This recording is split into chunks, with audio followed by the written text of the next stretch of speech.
Bum, ba, bum. Okay, I know that seeing color in grays is not easy, but you can train your eye to see color in grays. If you look carefully, look deeply, you will be able to see the color. And I'm going to give you 3 ways to help you see those colors in grays. So the first thing is, when we're looking for value, we are squinting.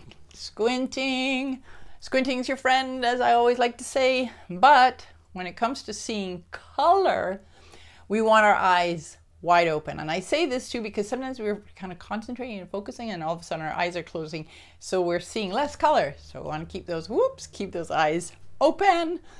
So the second thing is to run through in your mind the idea, and you can say it out loud as well, colors, primary colors, and if that doesn't work, secondary colors.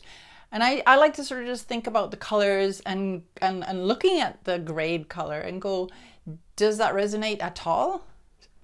So let me just look. I'll do this right here because there's a gray door beyond the camera. And I'm going to look at that and I'm going to say red, no.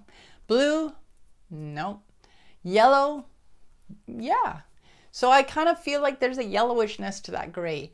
Now, I can then go on to secondaries. If that hadn't really happened, I would go on to secondaries. So let me just do that. So orange, no. Purple, definitely not. And green, and yes, I would say yes, there's a bit of greenish. So there's that idea of kind of a greeny, yellowy color to that gray. So that's really helpful to know, to be able to see that color. The third way that will help you to see color is to disassociate the color you're looking at from everything else around it. And how do you do that? You can use your curl, curl up your hand and look through it, but quite often there's light on your hand and that can affect the color that you're looking at. So I really like using this little viewfinder because it's got this little tiny hole and a whole lot of area around it, which will block off all those other colors. So I can look at that gray color, and yes, as I'm looking at that, I can see it's a lot lighter than this. And also it's kind of got a little bit of a yellowish tinge. So I'm thinking about those colors as well when I'm looking through that hole. But this idea of disassociating that color from everything else really, really helps. So use these tips to help train your eye to see color. Hi, I'm Gail Sibley, artist and instructor. I love color, and I also really like using a limited palette to create color, to create my painting.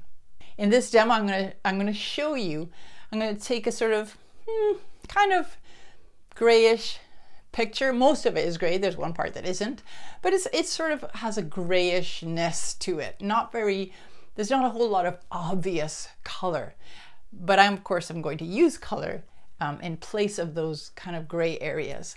So let's go have a look. So here's the photo that I was working from. You can see it's pretty gray except for that beautiful orange gerbera in the middle. Now when I look at the grays in the window, I sort of see the green. I can sort of tell that there's greenery behind there, and so there's a sort of greenness in the upper part of that gray window, and then there's a sort of glow of orange in the lower left of it. This is through the glass. And then the window frame has a sort of purpley yet warm feeling to it. So that's what I'm going to play with in my painting. So I'm working on UArt paper. I've just done a very loose drawing, and I'm putting in my values in my first layer. So it's a very high key painting, meaning that there's mostly light. The only middle value is that part on the frame where the ochre color is, and the darks are the stem of the flower and that lower ledge that I've just put in there. So you can see I started with the sort of pink underneath the green, using a very light touch as I build up the layers. So this is speeded up quite a bit, as you can see, but you can see how I'm building up those grays. So even though the photo was very gray looking, remember I mentioned that there was that orangey glow in that bottom left. That's what I worked on right there. And then the top part was sort of greenish And then the frame itself had a purpley yet warm color. So you can see that I used kind of ochre and purples in the frame. So building up colors. Now when you can use 2 secondary colors, so purple and oranges or greens, to help make those grays. So by layering either primary colors, by layering complementary colors, or by layering 2 secondary colors, you're making a tertiary color, which is a very grayed brown color. So in the beginning I used that pink in that light part of the glass, and then I put green over it, so it sort of helps to gray it. And then working with the purple, I sort of included a sort of blue-green color, and then that ochre color. So the yellow, being the complement of purple, helps to gray it. So even though, you know, I see the photo is grayish and the color I want in the picture is grayish, I want to also see the color that's there. So I like working with color and then desaturating them by that layering. And yet, because of that, the color is retained. So there's a feeling of grayness, but there's also a feeling of color. So much fun playing with color, pushing color, even though you're working with a gray subject. And here are the 12 pastels I used. On the left are the darks, in the middle are the middle values, and on the right are the light values. The darks are actually a bit darker than they show in this, this photograph. And here is the final painting, Sipping Patron, and it's on UArt paper, 9 by 6 inches. So what did you think?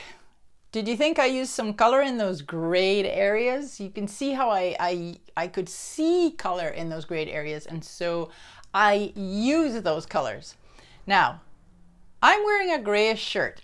I usually dress in kind of colorful in color or black. Not very many gray, but I thought I'll wear my gray shirt today because this is perfect for this video. So I want you to have a look at this gray. I'll try and keep still. And I want you to use those tips. Keep your eyes wide open, run through those colors in your mind, and maybe use a viewfinder or even your hand to look at that gray and just decide, what color is it leaning towards? Is it leaning towards red, blue, yellow? You know, it'll look different for everybody on their different computers, but I want you to leave me a comment below. If you did this exercise and you kind of went, give me the color that you saw. I can't really see it from here, so there's no right or wrong. I just want you to run through the exercise and tell me what color you see in this kind of gray shirt of mine. And if you don't want to do that, do something else and just say, hey, yeah, I did the exercise and yeah, those tips really worked. Or tell me that they didn't, or ask me some questions. It's fantastic. I love to answer. I love seeing your comments, so please do leave them. Also, a few years ago, I did a video that was about making grays from colors, and I think it'll work really well with this video. So I'm going to link to that video below this one. Now, question, are you subscribed to this channel? If so, yay, smart you. And if you're not, well, better late than never? No, not better late than never. Why not do it now? And remember to hit the bell, because I don't want you to miss any of the videos as they are released. I've been away for a while, not doing these videos. Wanted to do the videos, I don't know, you know, life. Anyway, I am going to be back more regularly, so they will be released, and so I don't want you to miss any of them. In the meantime, keep painting, because your art matters. It really does. It really does. You have a unique vision, so paint it and share it with the world. Thank you so much for watching, and I'll catch you next time.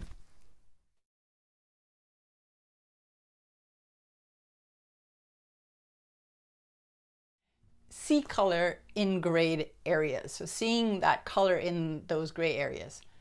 I did just say that, didn't I? But even easier is, let me grab it. with the viewfinder is, I don't want to put that in there yet. I don't want to put that in there yet.